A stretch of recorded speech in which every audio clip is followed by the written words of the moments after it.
नमस्कार। एमए उत्तरार्ध की सभी छात्राओं, हम अब जायसी की पद्मावत का अध्ययन करेंगे। पद्मावत में अपना सिंघलद्वीप वर्णन खंड और नागमती वियोग वर्णन खंड है और इसमें हम सबसे पहले सिंघलद्वीप वर्णन खंड प्रारंभ करते हैं। सिंघलद्वीप कथा अब गाओ, ओसो पद्मिनी बरनि सुनाओ। निर्मल दर्पण भांति विसेखा, जे जहि रूप सो तेहि विसेखा। धनि सो दीप जह दीपक बारी, ओ पद्मिनी सो दई संवारी। सात दीप बरनै सब लोगों, एको दीप न और सर जोगों। दिया दीप नहीं तस उजियारा, सरन दीप सरि होई न पारा। जम्बु दीप कहो तस नाही, लंक दीप सरि पूज न छाही। दीप गर्भ स्थल आरन पारा, दीप महु स्थल मानस हारा। सब संसार परथ में आए सातों दीप, एक दीप नहीं अति उत्तम, सिंघल दीप समीप। अब यहाँ पर जायसी सिंघल द्वीप का वर्णन कर रहे हैं। उन्होंने सातों द्वीपों में सबसे श्रेष्ठ सिंघल द्वीप को ही बताया है। अब आगे कहते हैं, अब मैं सिंघल द्वीप की कथा का वर्णन करता हूँ। उसकी निवासिनी पद्मावती की कथा सुनाता हूँ। वह द्वीप दर्पण के समान निर्मल है। निर्मल दर्पण भांति विसेका है ना। अतः उसमें देखने वाले को अपने ही रूप का प्रतिबिंब दिखाई देता है। वह द्वीप धन्य है जहाँ विधाता ने दीपक तुल्य नारियों एवं पद्मिनी को अवतरित किया है। विश्व में 7 द्वीप प्रसिद्ध हैं। सातों द्वीप बरने सब लोगों है ना। इस विश्व में 7 द्वीप प्रसिद्ध हैं, किंतु उनमें से कोई भी सिंघल द्वीप की समता के योग्य नहीं है। दिया द्वीप भले ही वह दीपक द्वीप है, परंतु उसमें भी वैसा प्रकाश नहीं है। उसकी समता स्वर्ण द्वीप भी नहीं कर सकता है। मैं कहता हूँ कि जम्बू द्वीप भी उसके समान नहीं है और लंका द्वीप तो उसकी छाया की बराबरी भी नहीं कर सकता। कुश स्थल द्वीप अपने घने जंगलों से भरा हुआ है। बहुस्थल द्वीप मनुष्यों का अपहरण करने वाला है, अर्थात मनुष्यों से शून्य है ना। द्वीप गभ स्थल आरण्य पार, आरण्य माने होता है जंगल। द्वीप बहुस्थल मानसारा, मनुष्यों से रहित है। सृष्टि के आरंभ में समस्त संसार में पहले से ही ये सातों द्वीप आए थे, परंतु सिंघल द्वीप की समता में एक भी द्वीप उत्तम नहीं है। अर्थात सिंघल द्वीप जो है वह सर्वश्रेष्ठ है। एक द्वीप नहीं अति उत्तम, सिंघल द्वीप समीप है ना। एक भी द्वीप जो है वह सिंघल द्वीप के समान श्रेष्ठ या सुंदर नहीं है। अब यहाँ पर ये सिंघल द्वीप किसे कहा है जायसी ने, इसके लिए इसमें सामान्यतः यही अर्थ लगाया जाता है कि लंका के लिए कहा जाता है, किंतु लंका द्वीप इस छंद में आगे भी आया है और जायसी ने सिंघल और लंका में अंतर किया है। इस प्रकार से भौगोलिक जानकारी न होने के कारण जायसी ने स्वर्ण द्वीप और सिंघल द्वीप को अलग अलग बताया है। जायसी ने रत्नसेन के चित्तौड़ से सिंघल जाने का और वहाँ से लौटने के मार्ग का जो वर्णन किया है, उस पर यह स्पष्ट हो जाता है कि भारत के दक्षिणी छोर स्थित लंका पद्मावती वाली लंका नहीं है। वह अवश्य ही भारत के पूर्वी समुद्र तट पर कोई द्वीप रहा होगा, परंतु अभी तक उसका कोई निश्चित से पता नहीं लग पाया। इतना निश्चित है कि जायसी के हृदय में सिंघल की कल्पना लंका से अलग ही रही होगी। सिंघल से लौटते हुए रत्नसेन के जहाज भटककर लंका की ओर भी चल पड़ते हैं। इस प्रकार से अब आगे इसमें देखते हैं कि इसमें अलंकार कौन कौन से हैं। सिंघल द्वीप पर निर्मल दर्पण का आरोप होने के कारण यह रूपक है। दीपक बारी में इसमें उपमा अलंकार है और 7 दीप वाले में पंक्ति में इसे प्रतीप अलंकार है। दीप गभ स्थल मानुषहर में व्यतिरेक अलंकार है। अब दूसरा वाला देखिए। गंधर्व सेन सुगंध नरेशु, सो राजा यह ताकर देशु। लंका सुना जो रावण राजू, ते ही चाड़ी बड़ ताकर साजू। 56 कोटि कटक दल साजा, छबे छत्रपति ओगढ़ राजा। 16 सरस घोड़ घोड़सारा, श्याम करण अरु बांक तुखारा। 7 सहस हस्ती सिंघली, जनु कविलास ऐरावत बली।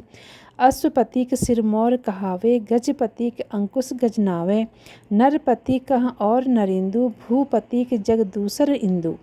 ऐसे चकवे राजा चहु खंड भई होई, सबे आई सिर नावहीं, सरबरी करे न कोई, है ना। अब कटक का मतलब होता है सेना, और साजू का मतलब होता है ठाट बाट, और तुखारा का मतलब होगा है तुषार देश के घोड़े, और हस्ती सिंहली सिंहल देश के हाथी, और कविलास कहते हैं कैलाश या स्वर्ग, और ऐरावत होता है जैसा कि आपको पता होगा इंद्र का हाथी। अश्वपति मैंने अश्वपतियों का राजा, इंदु मैंने इंद्र होता है, चकव्वे मैंने चक्रवर्ती राजा, है ना, और सरवरी का मतलब होता है समता।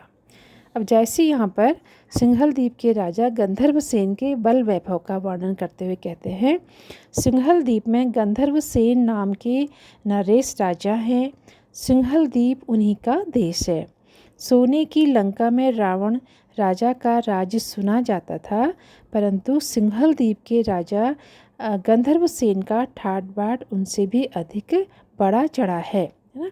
लंका सुना जो रावण राजू ते ही चाड़ी बड़ ताकर साजो, है ना, उनसे भी बड़ा चढ़ा उनका राजपाट है। उसके पास 56 करोड़ की सेना का सुसज्जित दल है, और वह समस्त छत्रपतियों के सिंहासनों का अधिपति, समस्त छत्रपति जो राजा हैं उसके अधीन है। उसकी घुड़साल में 16,000 घोड़े हैं, जिनमें श्यामकर्ण और तुषार देश के बलवान घोड़े हैं। गंधर्व सेन की सेना में 7,000 बलवान सिंहली हाथी हैं, और वे ऐसे लगते हैं मानो स्वर्ग के राजा इंद्र ऐरावत के समान बलवान होंगे। 7 सहज हस्ती सिंहली जनु कविलास ऐरावत वाली, वो ऐरावत के समान बलवान हैं। गंधर्व सेन की सेना में 7,000 बलवान सिंहली हाथी हैं, और वह ऐरावत के समान बलवान प्रतीत होते हैं। वह अश्वपतियों का सिरमौर कहा जाता है, और गजपतियों को इस प्रकार कंपित किए रहते हैं जिस प्रकार गज को अंकुश झुका देता है। नरपतियों के लिए वह नरेंद्र कहलाता है, और वह संसार के राजाओं के लिए दूसरा इंद्र है। इस प्रकार से वह चक्रवर्ती राजा गंधर्व सेन ऐसा चक्रवर्ती राजा है जिसका विश्व में चारों ओर आतंक छाया हुआ है। संसार के समस्त राजा उसके सामने आकर उसी को शीश झुकाते हैं, और कोई भी राजा ऐसा नहीं है जो उसकी समानता कर सकता हो। अब यहाँ पर जो सुगंध नरेशु कहा है, सुगंध नरेशु इसको इसलिए कहा है क्योंकि उसकी रानी क्या है, चंपावती है। चंपा पुष्प का नाम होता है और सुगंध देने वाला, और पुत्री उसकी पद्मिनी है। समस्त नारियां पुष्पों की भांति सुगंध वाली हैं, और यहाँ का राजा सुगंधों का राजा होना ही चाहिए। यहाँ के राजा का नाम सुगंध का राजा, इसलिए सुगंध नरेशु कहा है। और कविलास तो आपको बता दिया था कि इंद्र का जो राज्य है, या शिवलोक भी कहा जाता है, कैलाश के लिए भी कहा जाता है। और जो राजा होता है, आईने अकबरी में राजाओं के 4 भेद माने गए हैं: अश्वपति, गजपति, नरपति और गणपति। अब इसमें 60 सहस्र बलि में उत्प्रेक्षा अलंकार है, रूपक अलंकार है, और अतिशयोक्ति अलंकार है। भूपति का है ना, भूपति की जगह दूसर इंदु, यहाँ पर इसमें बढ़ चढ़ के इसकी उपमा की गई है, तो यहाँ पर अतिशयोक्तिपूर्ण अलंकार भी है। अब आपको मैं तीसरा वाला पढ़ते हैं। जबहि दीप नेराया अजाई, जनु कविलास नियर बहा आई। धन अमराग लाग चहु पासा, उठा भूमि हुत लाग आकाशा। तरिवर सबे मलयगिरी लाई, भई जग छाह रैन होई आई। मलय समीर सुहावन छाहा, जेठ जाड़ लागे तेहि माहा। ओहि छाह रैन होई आवे, हरिहर सबे आकाश दिखावे। पथिक जो पहुँचे सही के घामू, दुख बिसरे मुख होई विश्रामू। जेहि वह पाई छाह अनूपा, फिर नहीं आई सह यह धूपा। अस अमराऊं सघन घन, बरनी न पारो अंत। फूल फरे छवो ऋतु, जानो सदा वसंत, है ना। अब इन्होंने सिंहल द्वीप का वर्णन किया, सिंहल द्वीप के सौंदर्य का वर्णन किया, और वहाँ के जो राजा है उसका वर्णन किया, और अब भी सिंघल द्वीप की प्राकृतिक संपदा का वर्णन यहाँ पर करते हैं कवि। यहाँ पर कवि वो उसकी घनी अमराइयों और प्राकृतिक सौंदर्य का वर्णन करते हैं। अमराई मतलब आम के बगीचे। कवि कहता है, जब जब वो इस द्वीप के निकट आता है तो ऐसा प्रतीत होता है जैसे स्वर्ग ही साक्षात रूप से निकट आ गया हो। कविलास निकट, जनु कविलास नियर भाई, ऐसा लगता है जैसे स्वर्ग जो है उसके निकट आ गया हो। उसके चारों दिशाओं में घनी अमराइयाँ हैं, मतलब आम के बगीचे हैं, जो इतने विशाल और ऊंचे हैं कि उन्हें देखकर ऐसा लगता था मानो धरती उठकर आकाश का स्पर्श करने के लिए जा रही हो या स्पर्श करती हुई प्रतीत होती है। ये वृक्ष ऐसे लगते हैं मानो वे मलयगिरी से लाकर लगाए गए हों। मलयगिरी से वो अर्थात उनमें इतनी अच्छी सुगंध आती है तो ऐसा लगता है जैसे मलय पर्वत से वे लाए गए हों। उनकी छाया इतनी सघन है कि दिन में ही रात जैसा अनुभव होने लगता है। वो बहुत घने हैं और उनकी जो छाया पड़ी है वो अत्यधिक सघन है और वहाँ पर अंधेरा सा प्रतीत होता है। मलयालिन वहाँ बहुत अच्छी सुहावनी लगती है। वहाँ पर जो खुशबू आ रही है, बहुत सुगंधित हवा वहाँ पर बह रही है। वहाँ इतनी शीतलता थी कि जेठ के महीने में भी ठंड लगने लगती थी। उनकी छाया से रात सी घिर आती थी। संपूर्ण आकाश में इन हरी भरी एवं घनी अमराइयों के कारण हरा भरा व आकर्षण से युक्त हो उठा वह बगीचा अमराई। यदि कोई पथिक मतलब कोई राहीगर कड़ी धूप सहने के बाद इन आम्र वृक्षों की छाया में पहुंच जाता था तो वह अपना सारा कष्ट भूल जाता था, क्योंकि वह बहुत गर्मी से आता और इन अमराइयों में बहुत ठंडक है, सुगंध है, तो यहाँ आके वो सारे कष्टों को भूल जाता। यहाँ आकर उसे कष्ट से मुक्ति और विश्राम मिल जाता। जो व्यक्ति बार बार उस अतिदीय शीतलता और सुख को भोग लेता है वह फिर कभी संसार के कष्टों से पीड़ित नहीं होता, अर्थात वह सदा सदा के लिए कष्टों से मुक्ति पा जाता है। जायसी ने आगे लिखा कि वह सिंघल द्वीप के सघन आम्र वनों का वर्णन करने में असमर्थ है, क्योंकि उसको वह इतने अधिक सुंदर हैं कि उसके वर्णन के लिए भी शब्द उनके पास नहीं है। वो कहते हैं यह वर्णनातीत है, यह उसका पारावार, उसके सौंदर्य का कोई पारावार नहीं है।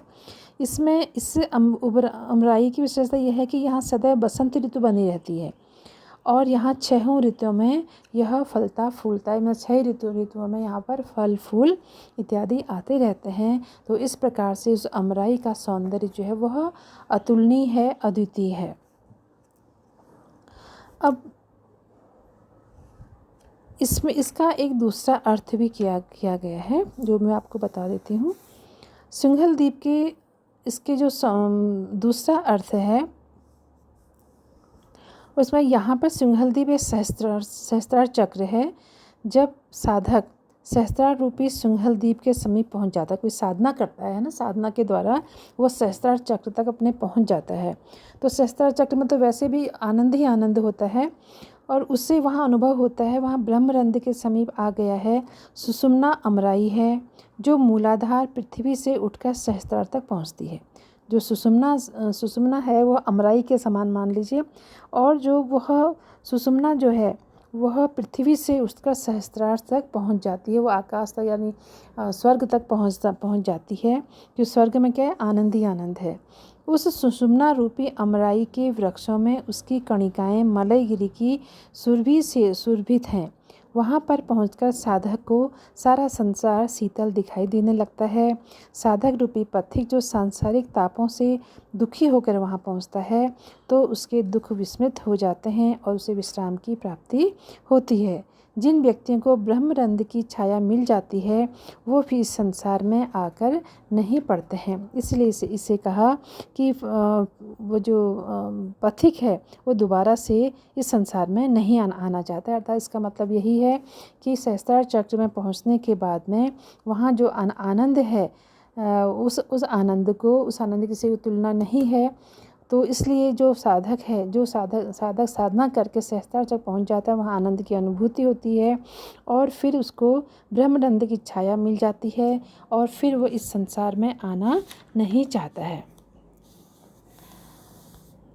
यहाँ पर उत्प्रेक्षा और समासोक्ति का समासोक्ति अलंकार है बच्चों।